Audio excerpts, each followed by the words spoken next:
Unit 4, or entitled The Power of the Pen and the Tongue, or as I like to affectionately call this unit, I sound my loud barbaric yelp. If you've ever seen Dead Poets Society starring Robin Williams, you know exactly what I'm talking about. So, in this unit, we're going to be having some hot topic debates. We're going to look at a little Shakespeare in the realm of Julius Caesar and Macbeth. We're going to be looking at the film The Great Debater so we can learn some speech and debate techniques. And we're going to be actually engaging in a speech presentation and analysis. And actually we're going to be engaging in live debates here in class. So this is a very speaking intensive, Paideia-oriented unit. So, some big ideas and focus questions. First one, how do we use ethos, pathos, and logos to persuade others to either be of our mind of frame, to get what we want? We use ethos, pathos, and logos to do that. We're going to learn how we're able to do that. The next big idea is satire is the easiest form of persuasion. Satire is where you use humor, sarcasm, and wit to call attention to a specific point. For example, A Modest Proposal by Jonathan Swift is full of satire. He is trying to highlight the fact that the government is not doing enough to help the poor. And then he gives a modest proposal to how to remedy that. The next one. A well-prepared debate is nothing more than a well-written essay. When you do a debate, there's a certain structure. Just like when you write a formal essay, there's a certain structure. The mechanics for writing a debate are the same when you're writing a well-written essay, informative or even persuasive. And then the last focus question, how can I use literary and rhetorical devices to enhance my speech or arguments? All semester long, we've been dealing with literary terms, rhetorical devices, and then reading texts and informational texts and nonfiction and fiction articles and really deciphering and pulling things. This unit, we're really going to focus on a lot of informational texts, some short stories, some fiction, but we're going to be looking at how the author used literary and rhetorical devices to enhance their overall story, theme, or point of view.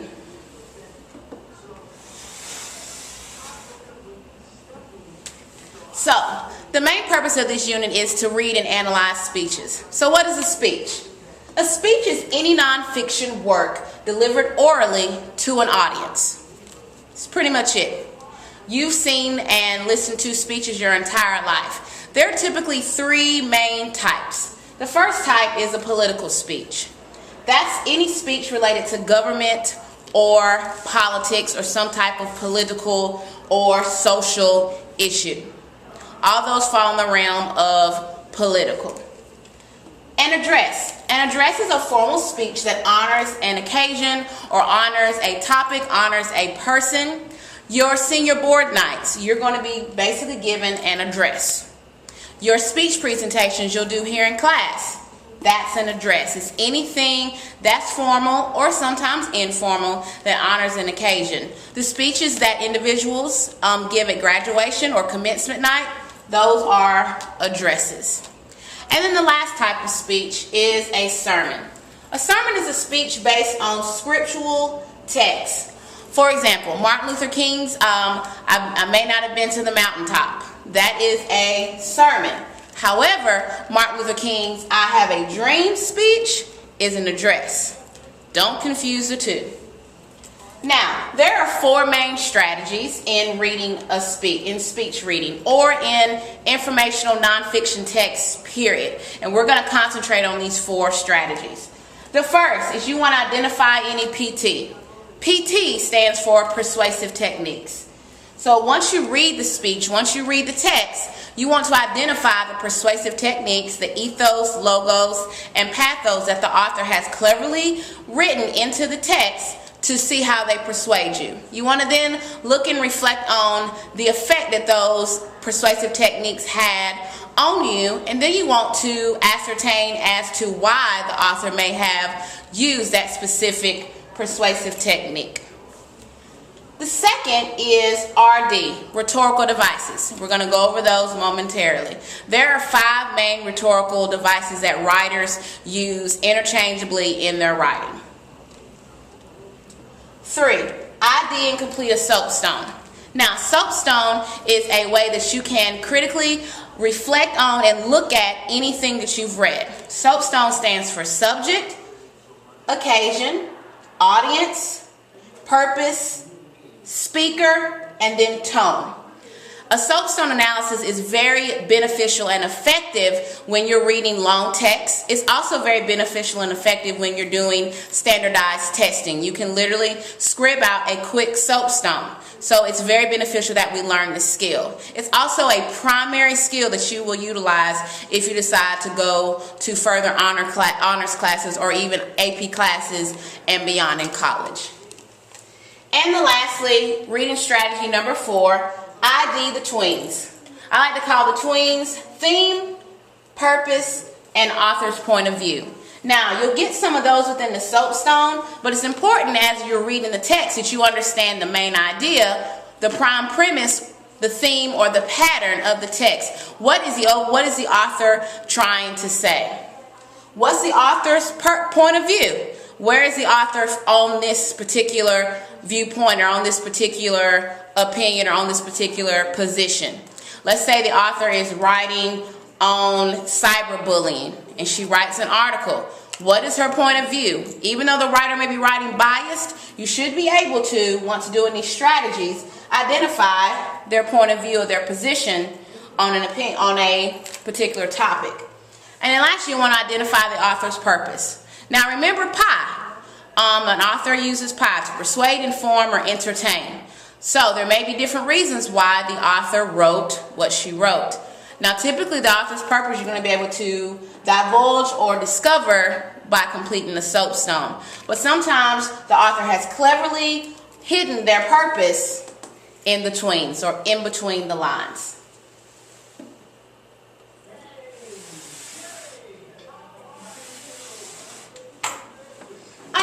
So let's look at some key terms. The first key terms are persuasive, RPTs, our persuasive techniques, better known as logos, ethos, and pathos. Now you should already know what these 3 are, but we're really going to dig deep into them in this unit. So logos is where you persuade with logic or reason. You persuade to the audience's common sense. You use logic. For example, people should be required to have stricter penalties on guns because guns are not safe. That's logical. That's common sense. I am trying to persuade you with logic or basic reasoning. Logic, logos. So that's very easy to remember. Ethos.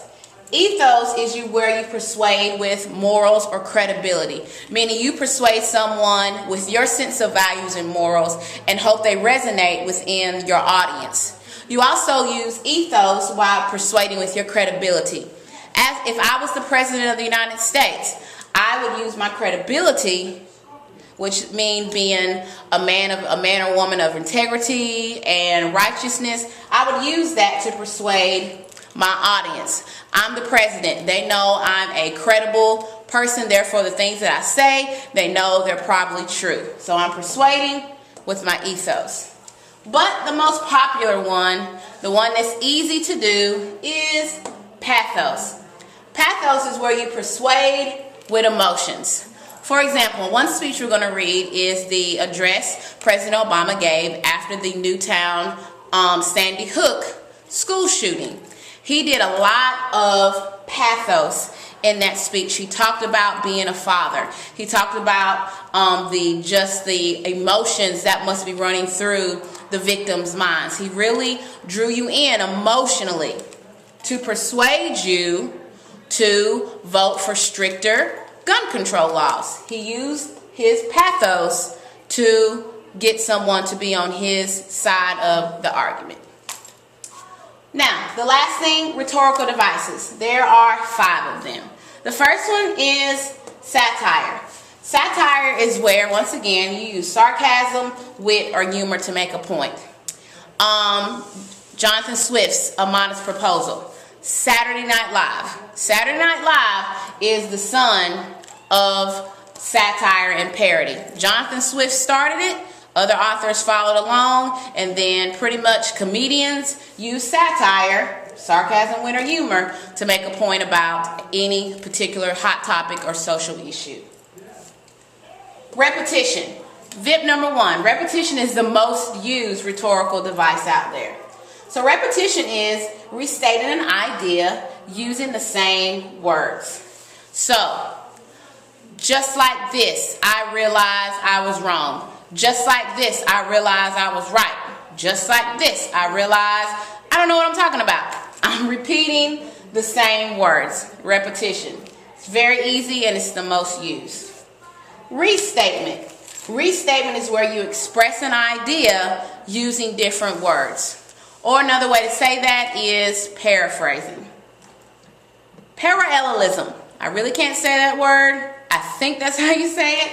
But parallelism is repeating a grammatic structure. So, like I'd say, for the people, by the people, and from the people. So I have a little bit of repetition and I have a little bit of parallelism because I have the prepositional phrases for the people, by the people, of the people, from the people. I have that repeating grammatical structure. Parallelism is difficult to write, but it's very easy to see if you're trained to see it. And then lastly, the second most used is the rhetorical question. The rhetorical question is where you literally ask a question where you're not expecting an answer, but you want them to think about it. So it's the obvious question that has an obvious answer.